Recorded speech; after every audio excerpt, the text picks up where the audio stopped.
በሕይወት ሰሌዳ ላይ የማይታተም ቀለም፣ በልብ ጓዳ የማይቀበር ምስጢር የለም። እኔም ድምፄን ከብዕር ቃላት ጋር አዋህጄ ስሜትን የሚኮረኩሩና ሕይወትን በመስታወት የሚያሳዩ ትረካዎችን ወደ እናንተ አደርሳለሁ። ማንነቴን ከታሪኩ ጀርባ ሰውሬ የቃላትን የጥበብና የሕይወትን እውነታዎች ብቻ የጋራ ቋንቋችን እንድናደርግ ዘንድ ጥሬን አቀርባለሁ። ዛሬም አንዲት ሴት የሕይወት ውጣ ውረድ፣ ክህደት፣ ፍቅርና ጽናትን የተመለከተ ድንቅ ትረካ ይዤላችሁ ቀርቤያለሁ። በዚህ የጥበብ ማዕድ አብራችሁኝ እንድትቆዩ ዘንድ በታላቅ አክብሮት እየጋበዝኩኝ በቀጥታ ወደ ታሪካችን እንለፍ። የዛሬው ትረካችን ፍቅር ሲፈርድ ይላል። ሳራ ትባላለች። የሐረር ልጅ ናት። እዚህ ከተማችን አዲስ አበባ መኖር የጀመረችው አባቷ በስራ ምክንያት ሐረር ለቆ ሸገር ሲገባ ነው። ታዲያ ሳራ እድሜዋ 13ን ሲያልፍና ከህፃንነት ወደ ታዳጊነት ስትሸጋገር እንደ ልጅነቱ ውበቷ ይኝ አይልም ነበር። ሳራ በአንጻሩ አፍንጫዋ ጎራዳ፣ ፀጉሯ ገባ ገባ ያለ ከመሆኑም አልፎ ከርዳዳና ቀለሯ የቀይዳማ የማይሉት ወደ ነጭነት ያዘነበለ ነበር። በዚህም ሁሌም ቢሆን ከቆንጅዬ ትምህርት ጓደኛዋ ቤቲ ጋር ስትሆን ብዙ ተማሪዎች ሙድ ይዙባት ነበር። ሳራ በራሷ የማትተማመን ሴት ናት። 7ኛ ክፍልን ተፈትነው ክረምት ሲገባ ሳራ ደስታዋ ወደር አልነበረውም። ከቤት ለመውጣት ምክንያቷ ትምህርት ስለነበር ትምህርት አለመኖሩ ለሷ ትልቅ ደስታ ነው። አባቷ ይህን ቢያውቅም ምንም ማድረግ አልቻለም። እናቷን አታውቃትም። ይህ ተጽዕኖ አሳድሮባት ይሆናል ሲል አባቷ በስተርጅና ሚስት ለማግባት ወስኖ አንዲት በእድሜ በሰል ያለች ግን ስራዋ ገና የ20 ቤቶች መጀመሪያ ላይ ያለች ልጃገረድ የምትመስል ሴት አመጣ። መጀመሪያ ያየቻት ቀን ሳራ ደስ አላላትም። ቢሆንም ግን አባቷን ስለምታከብር በይሁንታ ተቀበለች። ወራቶች አለፉ። የ8ኛ ክፍል ሩብ ዓመት ፈተና ደርሶት ሳራ ሌሊት ተነስታ ለማጥናት ከመተኛ ክፍሏ ወደ ሳሎን አመራች።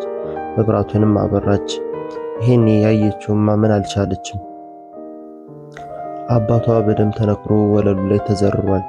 የእንጀራ እናቷ ማርታ አፏ ታፍኖ ከበሩ ስር ካለው አግዳሚ ጋር ታስራለች። ሳራ መጮህ ጠፋባት። ድንጋጤ ጭር ካለው ሌሊት ጋር ተደምሮ በፍርሃት ተራደች። አባ ብላ ልትቀሰቅሰው ሞከረች። ግን ያለ እናት ያሳደጋት አባቷ ላይ መለስ ከወዲያኛው አሸልቧል። ሳራ የአባቷ ገዳዮች ሌቦች እንደሆኑ ፖሊሶች መረመርኩ ሲሉ አሳወቋት። ውስጧ ግን አንድ ነገር ይላታል። የእንጀራ እናትሽ ማርታ እንዴት ተረፈች? ስለምንስ ይህ ሁሉ ሲፈጸም ድምፅ አልሰማሁም? ቤት ውስጥም የጠፋ አንድም ንብረት የለም። ይህ ሁሉ ፍቻ አልባ እንቆቅልሽ በሳራ አእምሮ ውስጥ ይመላለሳል። የአባቷ 40 አልፎ ትምህርቷን ቀጠለች። የእንጀራ እናቷ ማርታ እንደ እናት ሆኜ ያስተምራታለሁ ስትል ቃል ገብታ ኑሮ ቀጠለ። ሳራ ህልሟ አንድ ሆነ።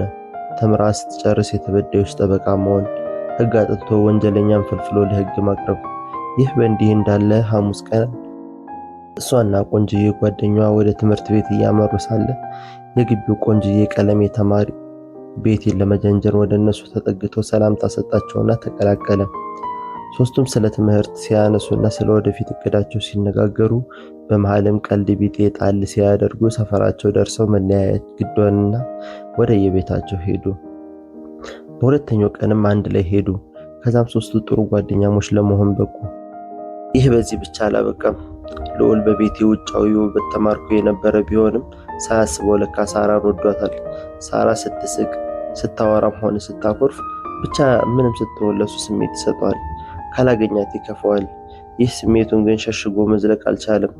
ለሳራ ፊት ለፊት ከመነግራት ብሎ ለቤቲ እንድትነግርለት ነገራት። ይሄኔ ቤቲ በጓደኛዋ መበለጧ ውስጧን ቅናት አናወፀው። እሷ ቆንጆ ሆና በልዑል ሳትፈቀር ሳራ በመፈቀሯ አበሳጫት። ሳራንም ከዚህ ልጅ ጋር መሄድ እናቁም ስትል ስለሱ መጥፎ ነገር አልፎም በመልኳ እንደሚቀልድ ነገረቻት። ሳራ ቤትን ተወዳትና ታምናት ስለነበር ልዑልን አይንህን ላፈር አለችው። ልዑልም ቤቲ ምን ሆና ነው ብሎ ሲጠይቃትኝ እንዴት የፍቅር ጥያቄ ይጠይቀኛል ብላ ነው ስትል አራራቀቻቸው። ትምህርቱ ጎበዝ የነበረው ልጅ ፈዘዘ። ሳራም ልዑልን እንደወደደችው የገባትኝ ሲራራቁ ኖሮ መልኳን የፈጠረውንና አባቷን የሰጣትን አምላክ እያማረረች የማታውቀው የእናቷ ፎቶ ላይ አፍጥጣ ማደር ጀመረች። አንድ ዕለት ሳራ ትምህርት ቤት ሄዳ ራሷን በጣም ሲያማት ግማሽ ቀን ላይ አስፈቅዳ ወደ ቤት አመራች። የውጭ በር በሰራተኛዋ ተከፍቶላት ገብታ በረንዳ ላይ ጫማዋን ስታወልቅ ቤት ውስጥ ብዙ ሰው እንዳለ ተረዳች። ይሄኔ ድንገት አንድ አረፍተ ነገር ጆሮዋ ውስጥ ጥልቅ አለ። እሷንም እንደ አባቷ ቀብረን በነፃነት እንኖራለን። ሳራ አሁን ሁሉም ነገር ገባት። የእንጀራ እናቷ አባቷን ማስገደሏን አረጋገጠች። በረንዳ ላይ ተቀምጣ ለረጅም ሰዓት በንዴት ተንገበገበች። ምን አይነት እድለ ቢስ ነኝ ግን ስትል ራሷን አማረረች። ይሄኔ ሳታስበው ሳራ መቼ መጣሽ አለች ማርታ። ሳራም ለምን ይሁን ባታውቀውም ድንግጥ ብላ ቆመች። ነይ ሰው ላስተዋውቅሽ አለችና ተመልሳ ገባች። ድንጋጤዋን ልብ ያለችው አትመስልም ነበር። ሳራ ግን ገባት። ማን ይሆን እያለች በውስጧ ተከተላት ወደ ውስጥ ገባች። ስትገባ ሁለት ሴትና አንድ ወጣት ወንድ ሶፋው ላይ ተቀምጠው በየተራ ጨበተቻቸውና ቆመች። ሳራ ማለት እሷ ናት አለች። እሷን እያስተዋወቀቻቸው ትመስላለች። እነሱ ጓደኞቼ ናቸው፣ እሱ ደግሞ ብላ ንግግሯን ሳትጨርስ ስልኳ ጠራ። ይሄኔ ሳራ ወደ መኝታ ክፍሏ ገብታ ጋደም አለችና የማታውቃትን እናትና ሳትወያጣቸውን አባቷን ፎቶ እያየች ማልቀስ ጀመረች። ፈጣሪ የረሳት አልፎም የማያውቃት መሰላት። በመሃል ደግሞ ልዑልን ስታስታውሰው ሉሌ ምን አለ ባላውቅህ ትላለች። እንዲሁ እያለች እንቅልፍ ይዟት ተኛች። ግን ከወትሮ በተለየ ፈርታለች። በየደቂቃው ትባንናለች። ልክ እንደ አባቷ እሷንም ልትገላት ማቀዷን እርግጥ መሆኑን ቀኗን መጠበቅ ወይስ ቤቱን ጥላ መጥፋት? ሁለቱም ለሷ አደጋ ነው። ብትጠፋም መሄጃ ስለሌላት፣ ብትኖርም ሞት ስለታቀደላት ምርጫ የላትም። ሳራ ከቀን ወደ ቀን ዝም ፍዝዝ ማለት ጀመረች። ይባስ ብላ ማርታ ባሏ የሳራ አባት ከሞተ 4 ወር ሳይሞላው እንኳን በእድሜ ግማሽ የሚያንሳትን ባል አግብታ አረፈች። ባል ተብዬው ሳራን ያስጠናታል። ልክ እንደ ታላቅ ወንድምም ይንከባከባት ጀመር። ሳራ ይበልጥ ግራ ገባት። ይህ በእንዲህ እንዳለ የሚኒስትሪ ፈተና ደረሰ። ይሄኔ ልዑል ለሳራ የተወጋ ልብ የሚል ልብ ወለድ መጽሐፍ ሰጣት። ሳራን ቤት ገብታ እስክታነበው ጓጓች። ልክ ቤት ስትገባ የመጀመሪያ ስራዋ መጽሐፉን መግለጥ ነበር። ይሄኔ በጥንቃቄ የተጣጠፈች ወረቀት ከውስጥ አገኘች። ከፍታ ማንበብ ጀመረች። ሳሪቲ፣ ትምህርት ተዘግቶ ከመለያየታችን በፊት ስላለፉት ስህተቶቻችን ይቅር እንባባል። ይገርማል፣ እኔ አንቺን አፈቀርኩ። አፍቀሬ ልክ ነበር፣ በአንቺ እይታ ደግሞ ስህተት ነበር። የሰጠሁሽ መጽሐፍ ቆንጆ የፍቅር ሕይወት ያስተምርሻል። የኔ ወድ ማፍቀሬ ቢያስከፋሽም ማቆም አልችልምና አሁንም ወደፊትም አፈቅርሻለሁ ይላል።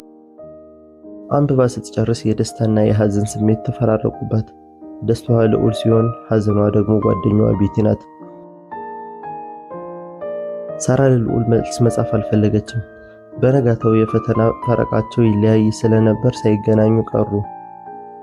ከሁለት ቀን በላይ ግን መታገስ አልቻሉም። ሰፈሩ ድረስ ሄዳ ከቤቱ አስታቸው። ልዑል ልክ ሲያያት ደንግጦ ቆመ። ከዛ ግን አይኖቻቸው ተግባቡ። ቃል ሳይወጣቸው ልቦቻቸው ፍቅርን ተጋሩ።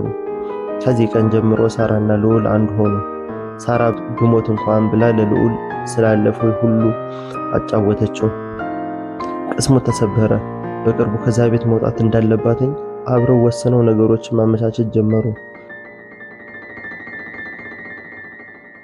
ሐምሌ አልቆ ነሐሴ ተራውን ሊረከብ ደርሷል። አንድ ክፉ ጠዋት ማርታ ከቤት ወጥታለች። ቤት ውስጥ ያሉት ሳራና የማርታ ባል ነበሩ። ሳራ ሰውየውን ባታምነውም ተወደዋለች። ለዛም እሷን እንጂ እሱን አትፈራውም። ያን ቀን ግን ይህ ወጣት ሳራን ለስጋዊ ስሜቱ ተመኛት። ተመኝቶም አልቀረም። በብዙ ልፋት የእንቅልፍ ኪኒን እንድትውጥ አረገ። ሳራም ድብን ያለ እንቅልፍ ተኛች። ልብሱን አውልቆ ሊደፍራት የሷን ልብስ ማውላለቅ ሲጀምር በሩ በኃይል ተንኳኳ። ደንግጦ እላዩዋ ላይ ዘግቶባት ልብሱን ሰብስቦ ወደ ሻወር ገባ። መታጠብ ጀመረ። ሰራተኛዋ በር ከፍታላት ማርታ ገባች። ባሌ ዛሬ ደግሞ እንዴት ቀደምከኝ አለች። የሻወሩን ድምፅ ሰምታ ስላልሰማት መልስ ሳይሰጣት ቀረ። ብቻዋን እያወራች ኪችን ገብታ ምግብ አቀራርባ እየበላች ሰራተኛዋን ስሚ ሳራ አልመጣችም እንዴ ስትል ጠየቀቻት። ሰራተኛዋም የሳራን ማግባት ተናገረች። ሳራ ለሰዓታት ተኛች። ማርታ ግራ ገብቷታል። እየከፈተች ታያት ጀመር። ባልየው ስራውን ስለሚያውቅ ፈራ። ከ10 ሰዓታት በኋላ ነቃች። ስትነሳ ራሷን በጣም ከበዳት። ማርታ ምን ሆነሻል አንቺ ስትል ጠየቀቻት። ሳራም ለማርታ ምንም ሳትመልስላት መታጠቢያ ቤት ገብታ ለማስታወስ ጥረት ማድረግ ጀመረች። ይሄኔ ውሃ ሳይጠማት ውሃ ካልጠጣሽ ብሎ ያስጠጣት ያለ ምክንያት አለመሆኑ ገባት። ይህንን ለማረጋገጥ አንድ ዘዴ ፈጠረች። ማርታ ዞር ስትልላት ይጠብቃ ልደፍረኝ እንደነበር ለማርታ ልናገር አለችው። ደንግጦ አይ እባክሽ ይቅርታ ቀባጠረ። አሁን እርግጠኛ ሆነች። ለማርታ መናገሩን ተወችና ለፍቅረኛዋ ለልዑል ልትነግረው ወሰነች። ልዑል ይህንን ሲሰማ አበደ። ለረጅም ሰዓታት ራሱን አመመው። በሳምንታት ውስጥም ቤተሰቦቹን አሳምኖ ሳራን እነሱ ቤት እንድትኖር አመቻቸ። በሰዓቱ ፈቃደኛ አልነበረችም ነበር።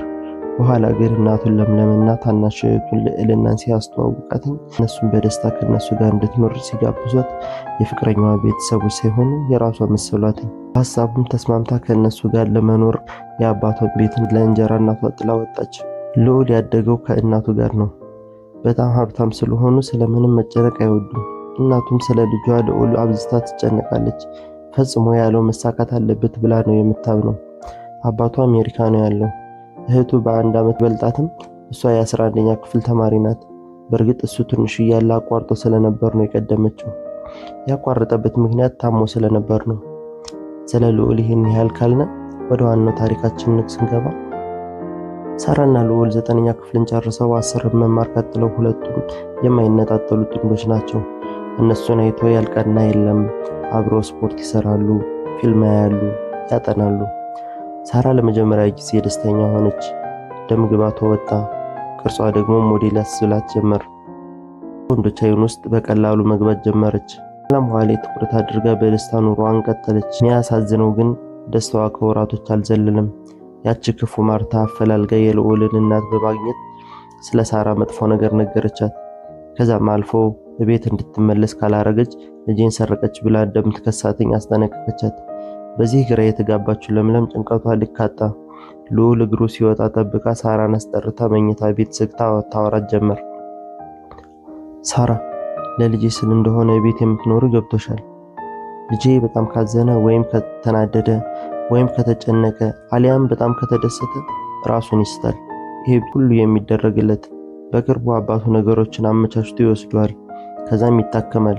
እስከዛ ግን ልጄ አንድ ነገር እንዲሆንብኝ አልፈልግም። አንቺም ለአባትሽ መሞት ምክንያት እንደሆንሽ አሳዳጊሽ ማርታ ነግራኛለች። ግን በልጄ ቀልድ አላውቅምና እንዲጠላሽ አርገሽ በቶሎ ቤት ለቀሽ ሂጂ ስትል የሳራን ልብ 2 ቦታ ከፈለችው። በመጨረሻዎቹ አረፍተ ነገሮች እንባዋን ባይኗ እየሞላች ፈሰሰ። ይህች ዓለም የአጭበርባሪዎች የውሸታሞች ብቻ ናት አለች። ይሄኔ እንባሽን ጥረጊ፣ ልጄ ያስከፋዎች መስሎ ደግሞ ብላ ተነስታ ወጣች። ከዛ ቀን በኋላ ህይወት ጭልምልም አለባት። ማትሪክ እንደምንም ተፈተነችና እንደተባለችው እንዲጠላት እያያተኝ ከወንዶች ጋር መላፋት አልፎ መሳሳም ጀመረች።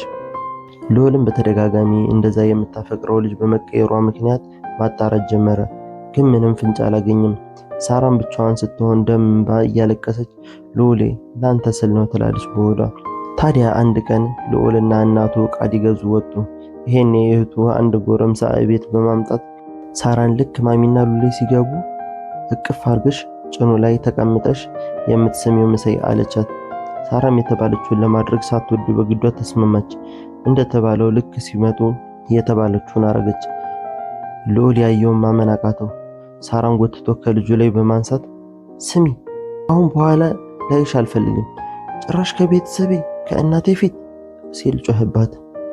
ሳራም ምንም ሳትመልስ ስልኳን ይዛ እንባዋን እያዘራች ቤቱን ለቃ በእግሯ መራመድ ጀመረች። ሳራ እያነባች መንገዷን ቀጠለች። ወዴት እንደምትሄድ መዳረሻዋ ግን ፈጽሞ አታውቀውም። ብቻ ትሄዳለች። ወደ አባቷ ቤት ብትመለስ ምን እንደሚጠብቃት ታውቃለች። ለዛም ወደዛ መሄድ አታስብም። ይህ በእኔ እንዳለ አንድ ነገር ትዝ አላት፣ ስልኳን መሸጥ። እስክትረጋጋ አልጋ ይዛ ማደር እንዳለባት አሰበች። እንዳሰበችውም ስልኳን አንድ ሞባይል ቤት ሄዳ በርካሽ ገንዘብ ሸጠችውና አልጋ ተከራየች። የዛን ቀን እዛው ሆቴል ውስጥ ስታለቅስ አደረች። በነጋታው ግን ነገሮችን ለመርሳት መጠጥ ቤት ውስጥ ብቻዋን ገብታ መጠጣት ጀመረች። የሚገርመው መጠጥ ጠጥታ የማታውቅ አትመስልም። ገንዘብ እንደሌላት እያወቀች ታዛለች። ይሄኔ ስክር ብላ ራሷን አታውቅም። ይሄኔ የወንዶቹን ሁሉ ትኩረት ሳበች። አብሯት መዝናናት የሚፈልገው በዛ። ይሄኔ ነበር ልዑል ከየት መጣ ሳትለው ያለባትን ከፍሎ ጭፈራ ቤቱ ይዟት ወጣ። ከዛም አልጋ ይዞ አስገብቷት ሊሄድ ሲል በሰከረ አንደበቷ ምላሷ ተሳስሮ ለምን ወጣ? ለምን ትሄዳለህ? ለካ ከቤታችሁ አባረኸኛል አለችና ከት ብላ ሳቀች። ልዑልም ተመልሶ ወደ ሳራ ዞር አለና እንደማፈቅርሽ ስለምታውቂ ነው አይደል እንዲህ የምትሆኙ? እስኪ ንገሪኝ፣ ምን ነበር ያጎደልኩብሽ? ነው ከኔ ያጣሽው? ሌላ እንድትመኝ ያደረገሽ ምንድነው? ቃላቶች አጠሩት። ስቅስቅ ብሎ ያለቅስ ጀመር። ሳራም እንባዋ እየጎረፈ ለአንተ ስል ነው፣ አንተን ላለማጣት እናትና እህትህ እንድትጠለኝ ይፈልጋሉ። ሁሉም ነገር የነሱ ሴራ ነው እንጂ እኔ ካንተ ውጪ አለችና ወይኔ የኔ ነገር ለካ እንዳልነግርህ አስጠንቅቀውኛል ብላ አፏን ያዘች። ታሪኩን ይሄን ያህል ካያችሁት ወዳችሁታል ማለት ነው። እኔንም ለማበረታታት እናንተም ቀጣይ ክፍልና አዲስ ታሪኮችን ስለቅ እንዲደርሳችሁ ሰብስክራይብ በማድረግ የደወል ምልክቷን ይጫኑና ቤተሰብ ይሁኑ። ሀሳብና አስተያየት ካላችሁ በኮሜንት አሳውቁኝ። ታሪኩ ለሌሎች ሰዎች እንዲደርስ ላይክ ማድረግ እንዳይረሳ። ደህና ሁኑልኝ።